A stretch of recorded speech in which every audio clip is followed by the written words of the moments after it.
This is Bob Oliphant from the Westford Historical Society and Museum, bringing you episode 41 of season 3 of the Westford Wardsman podcast. The Westford Wardsman newspaper was part of Turner's Public Spirit, a weekly newspaper in Ayer a century ago. In this episode, we'll be reading the Wardsman for the week ending Saturday, October 8th, 1910, and I'll elaborate on what was happening in Westford that week. The week starts with the Westford Center section.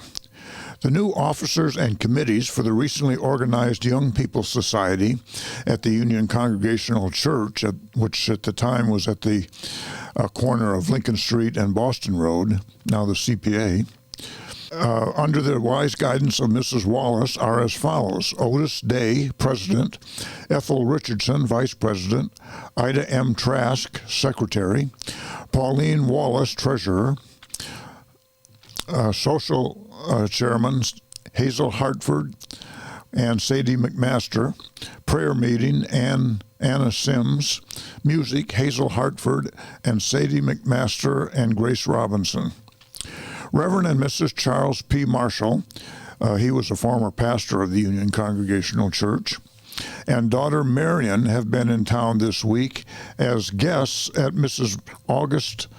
Augustus Prescott's, and it has been a pleasure to their many friends here to meet them. Mrs. Delia Wheeler, who has made her home for some time with Mr. and Mrs. John B. Fletcher, has gone to Westminster to act as housekeeper in the household of her brother, who has recently lost his wife. Mr. and Mrs. Emery J. Whitney and Miss Emily F. Fletcher attended the funeral of Miss Mary O. Patton of Littleton last week.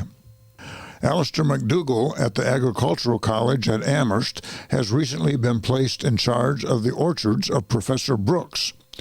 Quite a large representation from our village enjoyed at various times last week the presentations of The Shepherd King at the Lowell Opera House.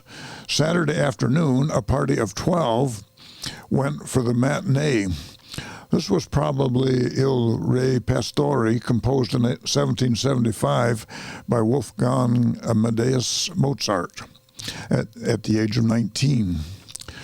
Captain Sherman H. Fletcher's many friends are glad he is able to be about again after being confined to the house for several days with the siege of Pleurisy. The next section is death notice. Mrs. Mary Elizabeth Colburn died at her home late Tuesday evening from Bright's disease, from which she had been a sufferer for a long time. She was born July 31st, 1841, and was the daughter of Amos and Isabella Hildreth Day. At the age of 17, she united with the Union Congregational Church and has always been a regular and faithful attendant when health permitted. Mrs. Colburn sustained an injury to one foot when a child, which caused a lifelong lameness, and she has never enjoyed robust health. 4 years ago, the house and buildings known by older residents as the Amos Day Place was entirely destroyed by fire, and this loss of her lifelong home and its contents was a great sorrow to her. Her marriage to Jonathan Colburn took place in 1873, and he survives her. Also, her two sons, Charles Day Colburn and Jonathan Henry Colburn, and 3 grandchildren, Eleanor, Charles, and Clarence Colburn. The next section is the Tadmonk section. The Tadmonk was the ladies' club in Westford a century ago. The first meeting of the 5th season of the Tadmonk Club met at Library Hall Tuesday afternoon under very pleasant auspices. Miss Loker, who has been the club's only choice for president since its organization, made a pleasing address of welcome. She also brought to the members' consideration the object of the club embodied in the Constitution, quote, to cultivate an interest in literature and in the important questions of the day, political, moral, and social, end quote.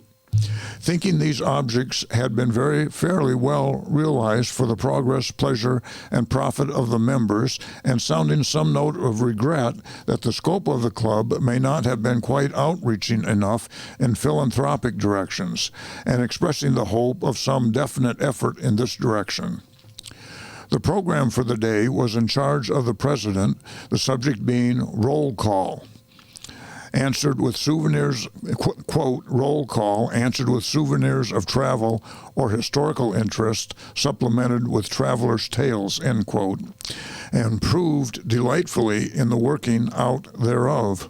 Among some of the responses, 2 drawings of old houses with descriptions by Mrs. George T. Day, being the house where she was born, that stood on the present site of Sherman H. Fletcher's home, that was 33 Main Street, and also the house next to the post office. That is the post office at the time was the Wright and Fletcher store at 40 Main Street, and the house is where the so-called Herrick House now stands. That's at 36 Main Street. This was a most interesting contribution of local history in which Mrs. Day is an authority. I might add the original houses and the current houses at these 2 sites are all pictured and discussed in New Old Houses of Westford, revised by Ellen Hardy and Marilyn Day a few years ago. Other objects with suitable descriptions were petrified wood brought from the World's Fair at Chicago, a specimen of the chambered nautilus which comes from the South Sea Islands, old china and pottery, a horseshoe grown into a tree trunk, and many other objects. Mrs. Lambert gave an account of a trip to Marlborough, Mrs. Gould of witnessing the airships at Atlantic City, Miss Lawrence of a delightful trip to the island of Grand Manan in New Brunswick, Canada, and Miss Norris gave a sketch, quote, a day of Old Orchard Conference, end quote, where $60,000 was raised for missions in the single day and 200 people volunteered for missionary service. Mrs. Wallace talked interestingly of the great Aroostook County in Maine, sometimes called the Garden of New England. Mrs. Harrison B. Hall of the Great Boston Fire of 1872, and Miss Emily Fletcher gave reminiscences of a trip to Atlantic City. The next meeting, which will commence at 3 o'clock, Reverend Benjamin H. Bailey will give, quote, reminiscences of old Cambridge, end quote, and Mrs. Charles H. Bonney will bring greetings from the Catabrigia Club of that city, of which she is president. Members are kindly reminded that dues should be paid in October. Next paragraph is called Entertained. Last week, Thursday, Mrs. Oscar R. Spaulding entertained the Thimble Club at her camp at Forge Pond. The weather was ideal and nothing was lacking to make the day one of enjoyment. The dinner table was spread just outside the camp in the clear autumn sunshine. The hostess presented each guest with a pretty view of Prospect Point at Niagara Falls as a souvenir of her recent trip to that place. At the close of the dinner, a picture was taken of the members grouped around the table. Later in the afternoon, a visit was made to the tennis courts and to the camps of other members of the club. An inspection of the cozy bungalow in process of construction for Miss Grace Litchfield and Miss Molly Raines on a knoll near the Good Camp, that's Goode, camp, was especially enjoyed. All were present at this delightful outing but Miss Ruth Fisher and Mrs. George W. Good, who, with her husband, lived at the Good Camp. Well, actually, she lived in the center, but she vacationed at the Good Camp on Forge Pond. The next section is the About Town section. Henry Smith of Graniteville, superintendent for the Abbott Worsted Company, aided the choir of the Unitarian Church last Sunday with his sweet blending tenor voice. I believe he was a member of the Methodist Church at Graniteville and also sang there in the choir. Abiel J. Abbott was hit by an automobile last week, which broke 2 bones in one arm. He is now learning to be left-handed. Typhoid illness at August Nelson's at Mills Corner is still holding its own, and so is the patient. Neither as yet have got an upper hand, but the chances favor the typhoid getting thrown. The largest crop of apples in town is raised by Marshall Brown, whose personality is assessed in Littleton. The town not being large enough to hold so many apples and trees, they are allowed, by paying cost of taxes, to occupy 75 acres in Westford, part of which is rolling hillside prairie, giving over to the dairy. Good judgment estimates his apple crop at 2,000 barrels on the trees. This was prior to the hurricane game of last Saturday, and the large crop promised on the trees is now partly on the ground. At the Republican State Convention on Thursday, William R. Taylor was one of the committee on ballots for Middlesex County. He's the son of Samuel L. Taylor, who writes this section, the About Town section of the Westford Wardsman. Frank Johnson of Depot Environments and Thomas Balch at Westford Center started Monday to see the West. They will commence with seeing Seattle, Washington as a first stop-off. I guess that means they took the train all the way to Seattle and they will work their way back eastward. Cold Spring Road rocks are being deprived of their salt by an application of gravel. James H. Wilkins, candidate for representative to the General Court of Carlisle, will be remembered by Westford people as a brother of Percy Wilkins, a student at Westford Academy who was instantly killed a few years since at Neshoba Railroad crossing by an extra engine running at great speed. Candidate Wilkins is chairman of the Republican Town Committee and master of the Carlisle Grange. The convention will be held at Ayer this Saturday afternoon at 2 o'clock. Miss Amy Schellinger of Somerville has been visiting at the old Oaken Bucket Farm, Stony Brook and Lowell Road. That's the farm of Samuel L. Taylor, and Miss Schellinger mentioned here is actually his brother-in-law, his wife being a sister. His wife is Alta M. Schellinger, a sister Amy Schellinger. The ladies of the First Parish are making preparations for the annual fair to be held sometime in November. The first meeting preliminary to getting right down to labor was held with Mrs. George T. Day Thursday. George R. Harrison, well known in his youthful days in Westford, but now of San Diego, California, is in town after 35 years of absence. For several years, he was engaged in the milk business in San Francisco. Thence to San Diego he went and engaged in the oil and ice business, where he was one of the fire commissioners. He wears a gold medal presented by citizens for faithful services and the invisible badge of a fire company named after him.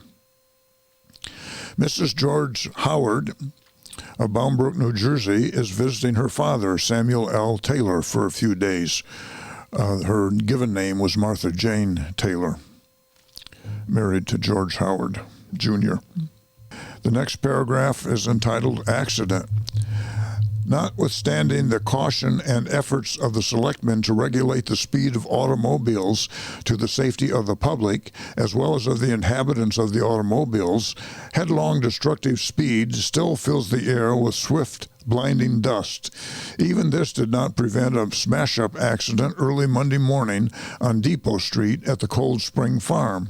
An auto driven by William Merrill of Concord crashed into a two-horse team owned by J. Henry Fletcher of Belmont and driven by Joseph F. Richardson, who was thrown out and badly bruised. Dr. Wells was summoned and soothed conditions. A rear hind leg of one horse was broken. With all his legs, he was valued at $325. The wagon and auto got badly tangled up in this sudden come-together and received many joint compound fractures. The accident occurred on a sharp curve, or rather, the high rate of speed of the auto made it a sharp curve. The Cold Spring Farm was at the hill when you go down Depot Street from the center, and it's at that large curve that makes a right-hand turn where Cold Spring comes into Depot Street. The next section is the Forge Village section. The Manchester Unity, IOOF, will observe the 100th anniversary, that's the Oddfellows, will observe the 100th anniversary of the order with a social dance in Abbott Hall Saturday evening, October 8th. Music will be furnished by Thayer's Orchestra of East Pepperell. All the members are requested to wear their souvenir badges. Mr. and Mrs. Philip Sexton sailed Tuesday on the White Star liner Simbrick for Keighley, England. Mr. and Mrs. Philip Sexton came to this village shortly after their marriage 2 years ago, but failed to settle down. A large number of people came from Keighley in Yorkshire County, or Yorkshire, I should say, in England. Apparently the Sextons came for a little bit and didn't care for it here, so they returned. We don't often hear about people who do that, but it must have happened more than once. Services were conducted in St. Andrew's Mission last Sunday by Reverend A.D. Gring, G-R-I-N-G, a missionary to Japan for many years. His discourse on the life and customs of the people of Japan proved very interesting. Reverend Mr. Gring also spoke before the Sunday school and recited the Lord's Supper in Japanese. Mr. and Mrs. Tenny Martin have purchased what is known as the Old Brick Schoolhouse from Miss Grace Lawrence. This is the house at 35 Pleasant Street.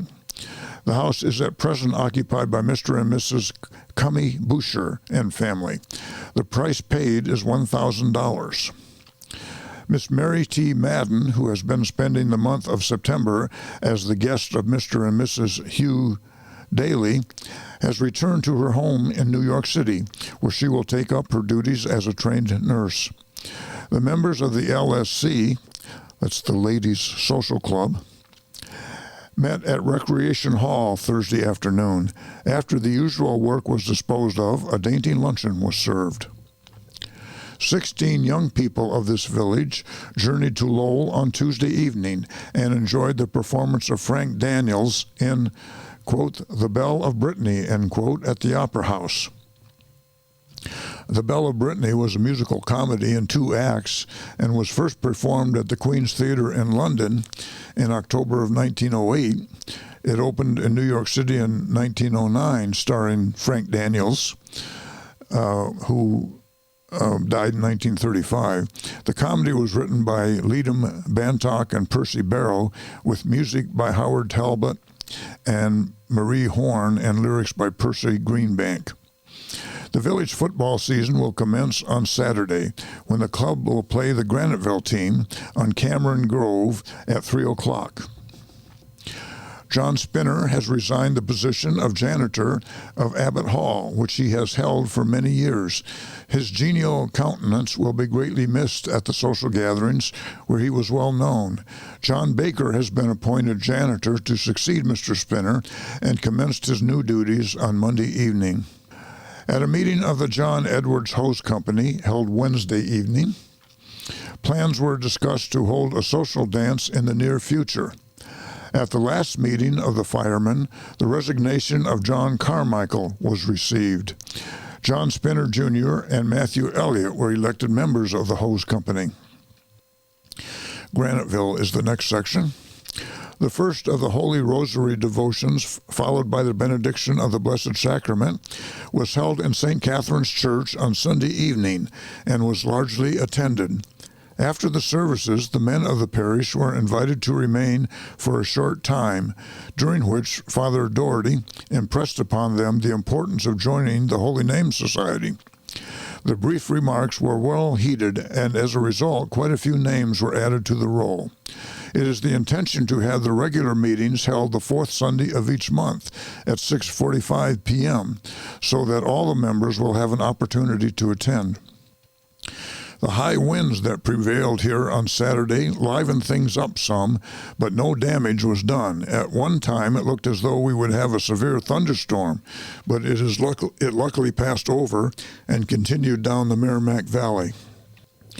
The stork arrived at the home of Mr. and Mrs. Charles Dudevore on Wednesday morning, bringing with it a little daughter, over which the fond parents are rejoicing.